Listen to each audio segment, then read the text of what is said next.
Welcome to our session on leadership essentials. I want to ask you a question. Do you see yourself as a master or do you see yourself as a victim? There is an essential truth about life, and that is that living life is about making choices. We choose to be masters or we choose to be victims. Sometimes we make this choice consciously, sometimes we fall into a situation. So the choice is in effect made for us. But remains the same. Do we choose to be masters or do we choose to be victims? Now both the stances, whether we choose to be a master or a victim, are subject to the same givens of the environment, the same boundary conditions. But each stance has very different implications in terms of your happiness and your development. And that's the reason I say to you, choose wisely. Who are victims? Victims are people who complain. Anything happens to them is always somebody other's fault. They are net exporters of blame. They lose hope and eventually they perish. Who are masters? Masters are people who may even complain to begin with, because if it pains, it pains. But very quickly, they take the position and say, how can I change this situation? How can I change myself? How can I change somebody else who's affecting me? How can I change the environment? Or even, how can I get out of the situation? Now this is only possible when we transcend our fears. I want to say to you a very simple thing, which is that life is math. Think of life as math. 2 plus 2 equals 4, or 2 multiplied by 2 equals 4. The essential part of this equation is that we control one side of it, we do not control the second side of it, but whatever we do on our side of it affects the eventual outcome. So if the first 2 is mine, and I don't want the outcome at 4, but I want the outcome at 8, what do I need to do? I need to upscale my 2 to 4, because the second 2 is not in my control. That is going to be 2, or it will be whatever number gets put there by life. What I need, given that this number is there, what must my number be in order to get the kind of outcome that I want? As simple as that. If you think of life as math, things become very easy. The equation has 2 sides to it.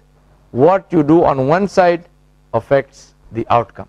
So being proactive is to do what it takes to affect the outcome in such a way that the outcome is what we want it to be.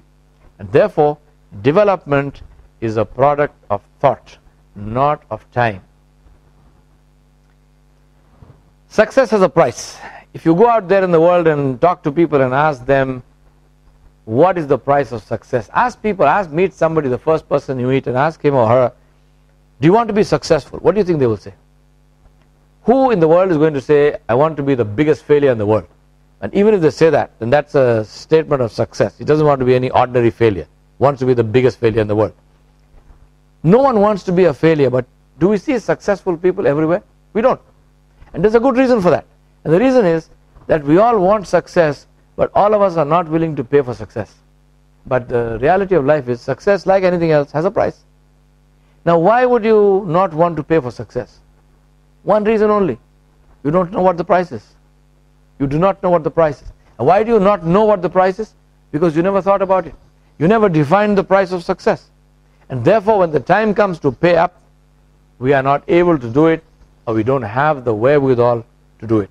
And that's why I say to you, do not go to bed tonight without writing down a success definition for yourself. What does success mean to you? What success means to you is not necessarily the same thing that it means to me. It must be something which lights the fire in your belly. It must be something which keeps you awake in the night. You know something? To me, a dream is not something that you see in your sleep. A dream is that which will not let you sleep. A dream is that which will not let you sleep. And therefore, write down your definition of success. And it's very good to write a definition which scares the living daylights out of you, because it's in the nature of extraordinary goals to inspire extraordinary effort. No one rises to low expectations. People rise to high expectations. So have the highest expectations about yourselves and then work to achieve them. So the question to you is, what is the price of your success? Write down that definition, because remember that the return is proportionate to the investment. Final point before we close. The magic of the word yet. When you face any situation in life, there's always a temptation to say, this has no solution. But just add one 3-letter word at the end of that sentence. When you are tempted to say, there is no solution, say, there is no solution yet. You know the huge mindset change that happens? From stopping a search, from stopping a way of reaching a solution, you're opening the door now to new ideas, to innovations, to new methodologies, because you're saying to yourself, I haven't found it yet, means I am looking and I will continue to look until I find it. And that's the magic of the word yet. And therefore, I say to you, do a final thing, which is write down what will you pay to succeed. What are the things that you do not do currently which you should start doing? What are the things that you do currently which are counterproductive, which you should stop doing? And which are the things that you do currently that you should start doing now consciously, so you continue to do them. I wish you all the very best to achieve the potential of your life, because that is the only thing that is worth our while. Thank you very much.